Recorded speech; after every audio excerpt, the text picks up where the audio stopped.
Good morning guys, ngayong umaga ay magdidilig tayo ng ating halaman at magkukultivate upang mapangalagaan yung ating mga bougainvillea dito. Guys, samahan niyo ako ngayon guys. Ang pagdidilig sa halaman ay dapat nasa puno lang, wag sa dahon, upang maiwasan magkaroon ng sakit ng mga dahon ng ating bougainvillea. Dahil nalalata po siya pag sobrang basaan dahon. Dito lang guys sa puno. Kahit lunurin mo siya ng tubig, okay lang. Tuwing umaga po guys, lalo kung nagbubulaklak, kailangan natin diligan sila upang manatili ang kanilang mga bulaklak. At katapos natin guys, diligan natin ipagpipitan na lupa upang magandang kanilang bulaklak.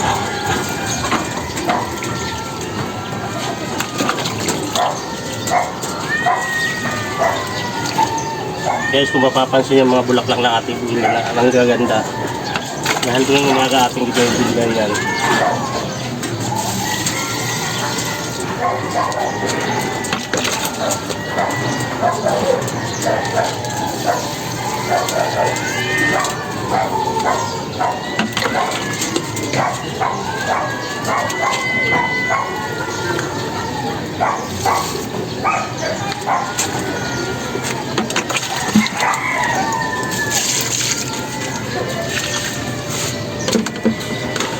At pagkatapos natin diligan, ating i-cultivate ang lupa upang maging maganda yung kanilang pamumulaklak.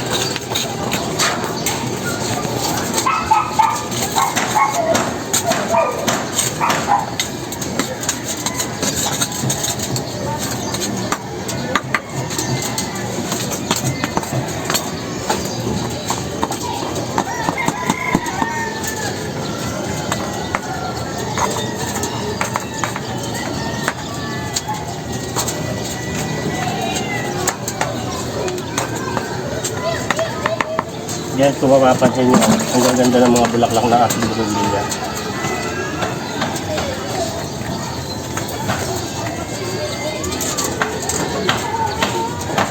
Upang mapaganda natin ang bulaklak ng ating bougainvillea, kailangan ng proper hand care.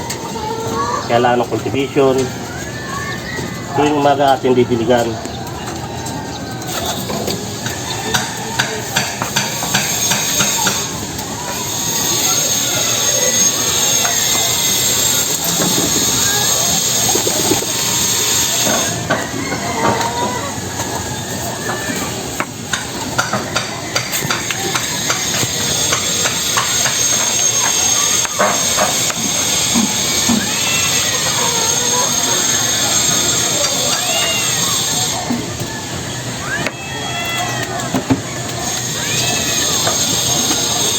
Yung mga masyadong mahabang dahon, para mapanatili natin yung tamang laki ng ating mga bougainvillea, kailangan natin i-cut para ma-maintain lang yung laki niya. At pag namulaklak siya, yun pa rin yung kanyang forma, lalong gaganda yung kanyang tatanggalin natin guys yung mga bulaklakan na nalanta na.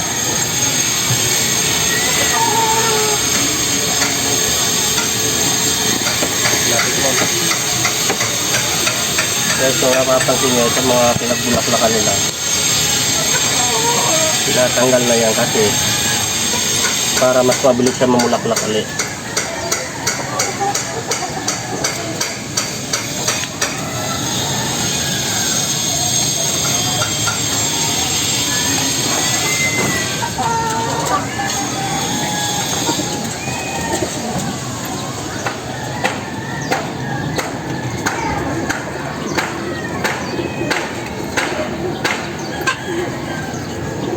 Kung mapapansin nyo guys, continue sa kanyang pamumulaklak.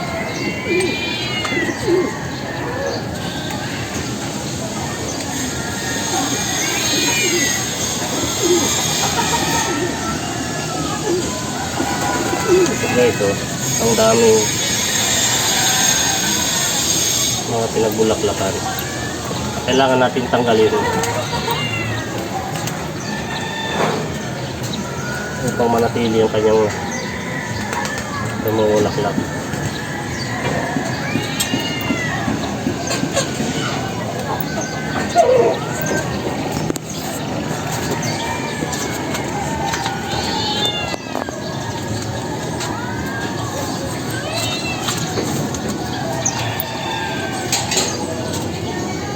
Guys, kung mapapansin dito guys, oh, sobrang laki at ito, atin na rin pintulan dahil sobrang lago na para ma-maintain lang ang kanyang paglaki, hindi tuloy-tuloy yung lumalaki siya. Dito guys, pag natapos ito mamulaklak, babawasan ulit natin ng mga sobrang sanga niya para ma-maintain lang ang tamang laki niya. Ito na guys, ulit mga pula, magandang bilog na bulaklak yan. Dito guys, malapit pa lang mamulaklak. Mapapansin guys, namumulaklak na rin siya. Ito guys, pinapuputulan natin yung mga existing ng sanga. Ganda to Kasi, pa.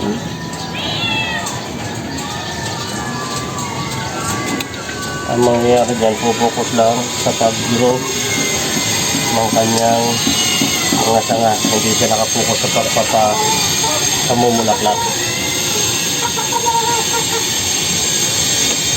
So guys, hanggang dito na lang yung ating pag-tuto ng pag-aalaga ng ating mga bulaklak. At guys, shoutout nga pala sa aking mga followers and subscriber, and shoutout to my sister in New Zealand. Shoutout sa inyo lahat yan. Bye guys, bye guys, and see you next vlog guys.